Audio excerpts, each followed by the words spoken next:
So for those of you that don't know, DACA is actually protecting kids that came here to the country without any documentation. They were likely to be brought in by their parents. And many of these kids have only known the United States as their home. Yes, the majority of them, a lot of them are from Central America, primarily from Mexico, but they've never even been to Mexico, many of them to begin with. So why are they so important? These close to 800,000 kids have already come out of the shadows. They already want to be documented. And when an option was provided to them to do so, they did in 2012. Now they're afraid of going back into limbo if there's nothing available to them, but there are things you and I can do.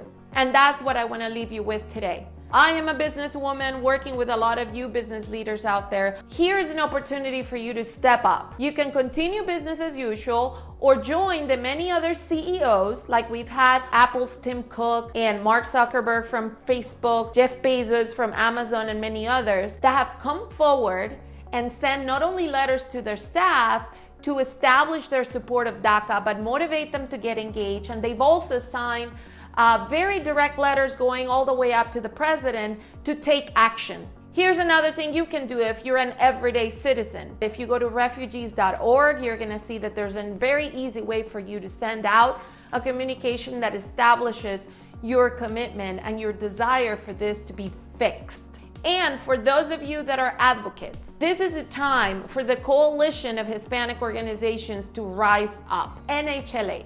The National Hispanic Leadership Agenda already exists. It's time to activate it in a new way and reach out to people like us who want to help. And here is the big number that you got to remember. If we pull out the economic contribution of these close to 800,000 kids and dreamers, it's a loss of $460 billion to the national GDP. That will impact you and I and everyone's economy in the next decade.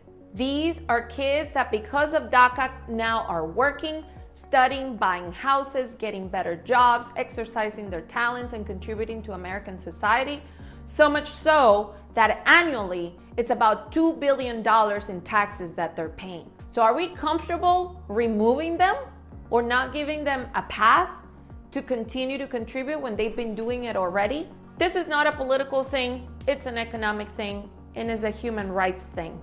These are kids, they want to work, they're dreamers, they have a dream, an American dream like you and I have had. And that is exactly why we do need to go beyond the partisanship and work in a path to compromise that hopefully gets them to a path to documentation or citizenship. So let's all educate ourselves, be compassionate, and realize that this is a country of immigrants. So let's make it work for these kids, and thank you. Stay committed. This is the time to act.